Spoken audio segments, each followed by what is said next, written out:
Hi folks, welcome to the Prepared Homestead. This is Travis. Thank you for stopping by to watch. As you can tell, I'm in the woods today. Thought I'd bring you along with me. Just for tips and pointers for those of you that are not familiar with this landscape and its inhabitants and you choose to move here. We do have venomous snakes in these woods, and it's the month of August, which is when the little babies hatch out of copperheads. And while they're small, they can pack a punch. Adult copperhead bites about 40% of the time are dry, which means they strike and penetrate, but there's no venom in them. Baby copperheads, they can't control that. And so when you get bit by them, it's a full dose.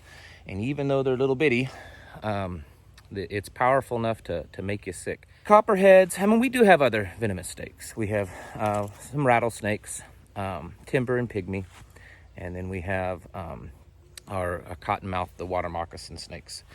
But the copperheads are the most common. You know, if you're out in the woods, that's mostly what you're going to run into. You could run into a timber rattler, and they are very deadly, but they're not really common. Meaning they're not all over the place, whereas the copperheads are. And most people that live in the Ozarks and live out like this for any length of time will tell you they've been bit. They're not super deadly. I think the last time I looked, which was a year or two ago in Missouri, there's only been one death in like the last 80 to 100 years. And that one death was kind of a unique situation. If you end up going to the hospital, almost never do they even administer anti-venom, because they just don't really have it, and the anti-venom for a copperhead bite is probably about as bad as the bite itself. There are methods to treat. I have personally treated humans with great success, and dogs. So it is possible to do that in a natural way, but it's also good to know things if you're just not able to get to a hospital or a doctor, or if they just don't exist anymore because the world's collapsed. The two big things that are your friend is Benadryl and activated charcoal. And then there's other things like plantain, and then there's also plants like snake root, hence the name, which are also good. So I do have some other cool things to talk about. Not really cool, but our typical, this is happening, this is what governments are doing, this is what they're stoking fear about, to talk about too. So we'll get to that kind of stuff too. What I'm going to try to do, I don't think I'll get to do it every video, but a lot of people, they obviously like when I talk about the latest baloney that's happening to us, the latest rights that are being stripped away from us. But people also like homesteading, herbal videos, gardening tips, things like that. So I'm going to try to fuse them together. So it won't be just one or the other.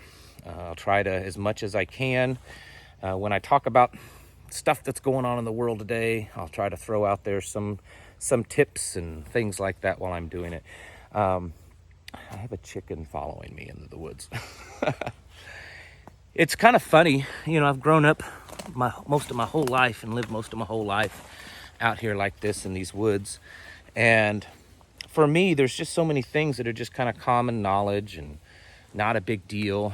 And I hear people, including my wife, well, why don't you talk about that on your channel? Why don't you mention that? And I'm thinking, well, everybody knows that kind of stuff, right? I mean, why should I? That's just common knowledge. And I guess it's not. So I need to do a better job of just talking about some of the things and how to live this life. One of the things that I recommend when you come out and do this is a walking stick. I don't go into the woods without some kind of walking stick. And this one is just simply an old rake handle that the rake head kind of broke off. It was a cheap rake head, but the handle's still in good shape and it works good. And so when you're out in the woods, especially alone, some type of walking stick is extremely beneficial. It can help steady you if you're going up and down over things. It can be used as a weapon. to strike at things, scare things off. It's good with snakes. When I'm walking, I'm not just planting the stick down, but I'm kind of moving it around a little bit, kind of stirring up the area, maybe causing a snake to move. Copperheads like to just sit there and basically wait for you to step on them before they move. And so the way I'm walking and moving the stick around, a lot of times it can kind of make them move a little bit, and that way you can get a better eye on them. And then you can also move them out of the way if they try to strike at you. So that's a good thing. Also, another good thing with having a walking stick, a lot of times, especially in the Ozarks, there's a lot of leaves in these woods, and you don't know, little spider. You don't know that maybe it looks like it's solid ground, but it's actually a hole filled with leaves, and you can kind of feel the ground, if it's soft or not. So anyways, so that's my little tip for walking around in the woods. I'm running into a ton of little orb weaver spiders, which is totally normal this time of the year. Looks like I'm walking right into a bunch of thick briars.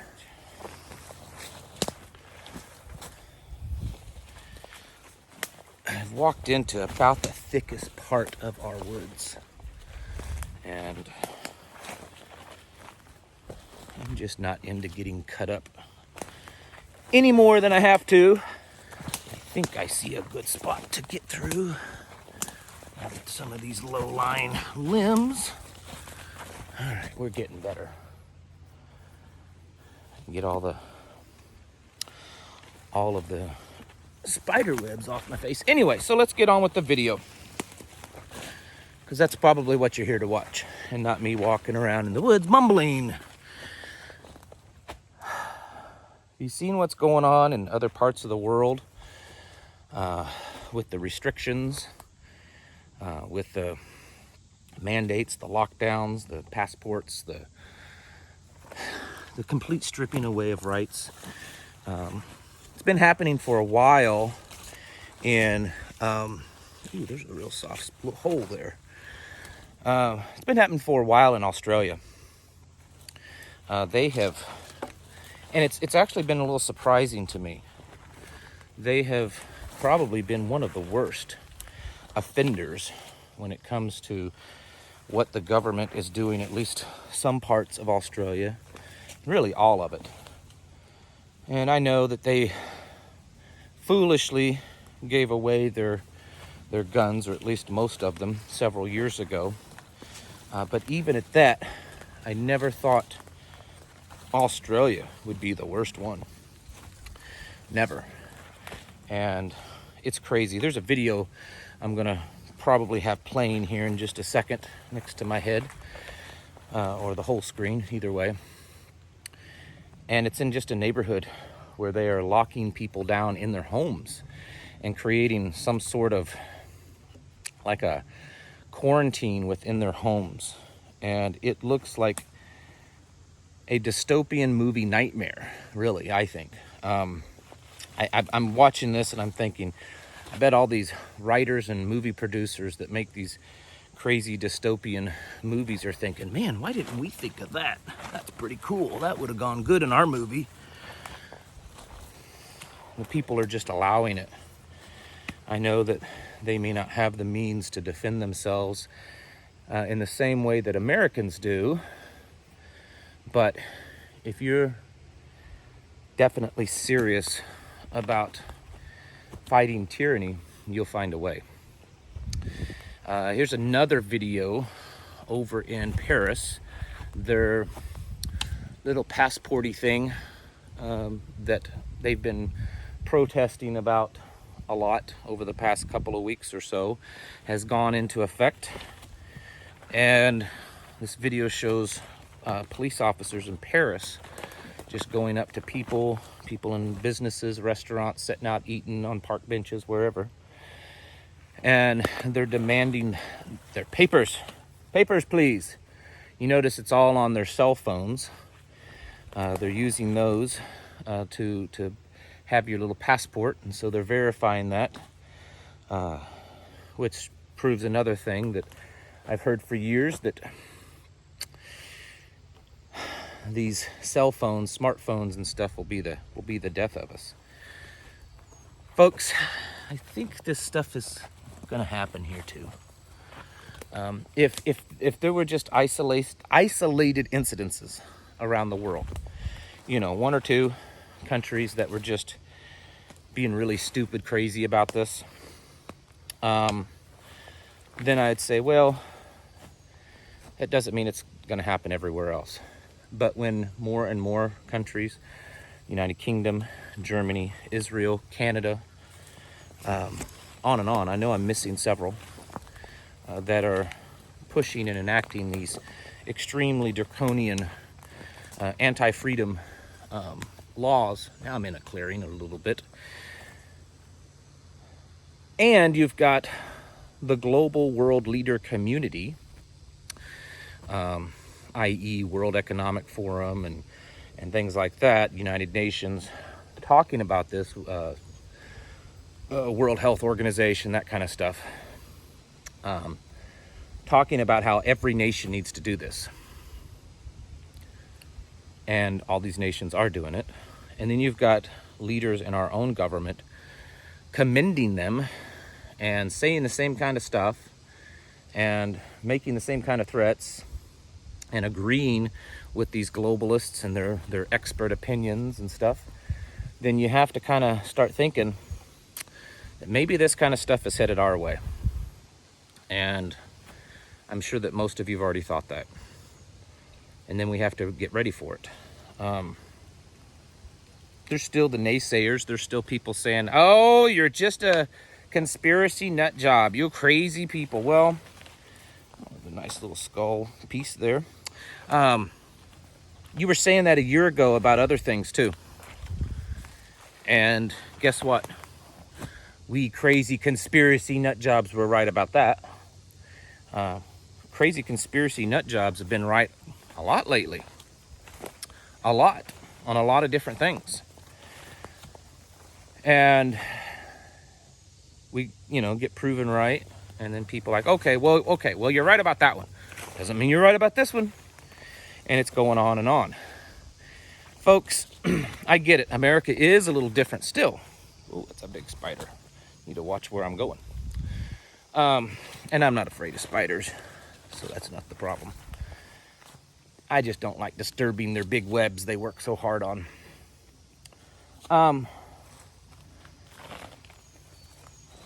Yeah, we are still a little different than the rest of the world. We're rapidly changing, but we're still different. But we also have, and yeah, probably because we have the Second Amendment that's slowing down we're slowing down their agenda here. That doesn't mean it's going to stop it altogether. The leaders in this nation, legitimate or not, like I said, have been very open about how they want this kind of stuff here. They want it here. And the mainstream news media supports it. Hollywood media supports it. All these elites and these companies support it. They're passing all these rules within their company that supports it. So they're pushing for it to happen. And is there enough resistance? Is there enough? Because honestly, my resistance and your resistance to it probably means nothing to them. But is there enough resistance to it on a bigger scale? Resistance from people that have some power, companies, markets, military leaders to slow it down? I'm not seeing it yet. So I'm not convinced that it is going to slow down. I can't imagine next to a complete all-out uprising that it would slow down for any reason. So we have to get prepared. We have to, I'm not seeing really any mushrooms right now, and I'm kind of disappointed at that. We have to get ourselves prepared, folks. What we're seeing in Australia, in Paris, in Israel, in Germany, in the United Kingdom, and other places, Canada, is starting to happen in places like New York and California. And those of us that have chosen to live in a place like here in Missouri or a few other states, Texas, Florida, maybe South Dakota, that are very, very against this agenda, hope that we have bought ourselves a little bit of time, a little bit of buffer. But even that is not 100%, because they don't care about states' rights either. You know, they don't care. Their agenda is to enact this globalist control, and they're taking advantage of everything they can with this global health crisis that they concocted. And they're going to do everything they can to put it in place. What proof do I have of this? Well, get online and look up these people. Go get Klaus Schwab's book. He's the head of the World Economic Forum. Get his book and read it.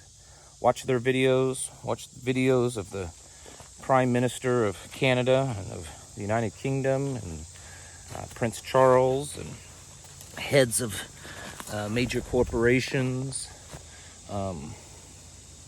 People that have a lot of control over an average person's life. Watch them. See what they say, because they're flat out saying it. They're not hiding it. They're not saying, oh no, you misunderstood that. You twisted my words. That's not what I said. No, they're flat out saying it. And so all this stuff that we're seeing happen, this chatter, this junk that's getting into the way, some of it's distraction, some of it's to overwhelm us, some of it's to push their agenda, but all of it has a purpose. And you and I, folks like us, we're the last line of defense. No one person is going to come and save us. We're not going to elect the right man to turn this around. We're not going to, have one person that's going to rise up and they're going to stop all this. We have to be prepared, have our communities and our connections built so that we can depend on each other, and then make our own decision of where that line is drawn and what we're going to do when that line is crossed. Because they're coming at us like a freight train, folks. They certainly are. And I said a week or so ago, wherever that line is drawn in the sand that you've drawn and said, hey, you crossed this line and you've gone too far and I'm no longer responsible for what I do in retaliation, you better make your decision now what you're going to do when they cross that line, because they're going to cross it. They're going to come at you. Are you willing to walk away from your job, lose your home, move, be ostracized from your family? That's happening a lot. What are you willing? What are you going to do? Or are you going to realize that, the loss is too much, the risk is too much, that you're just going to give in and comply? I'm not here to judge you. Whatever you do, it's your decision. But you need to start thinking about those kind of things while you're getting yourselves prepared, because it's going to happen eventually. You need to get serious about getting yourselves prepared. Serious about building community. That's our big focus here, is community. I've been communicating with people on email and text messages and phone calls and stuff like crazy here lately. And then others that don't live anywhere near here and they're wanting to start it in their own area. They're trying to get people organized in their area, and we're trying to figure out ways that we can help facilitate that, because it's important. Get your house in order. I don't know if I can say that too much. Get your house in order. Prepare yourselves mentally, physically, and spiritually, because I can't guarantee you what's going to happen. Things could collapse, markets, all that kind of stuff.